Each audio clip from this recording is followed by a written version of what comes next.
আচ্ছা বলো তো, যখন প্রচণ্ড বৃষ্টি পড়ে তখন কি আর ঘরে থাকতে মন চায়? আমার তো একদমই মন চায় না। প্রচণ্ড বৃষ্টি পড়ছে, আর পুরীর থেকে আসার পরে এরকম হয়েছে না, মানে কোথাও ঘুরে আসার পরেও মনে হচ্ছে যেন আরও বেশি করে ঘুরতে যাই এরকম মনে হচ্ছে।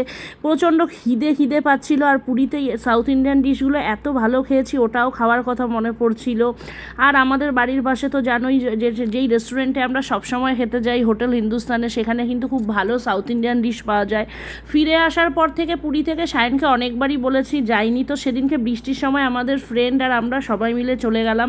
ফ্রেন্ড তো বলল, সবাই বলছে আমাদের বেশি খিদে নেই, তো ফ্রেন্ডেরও বেশি খিদে ছিল না, তারপরও সে গোটা একটা ধোসা কী করে খেলো আই ডোন্ট নো।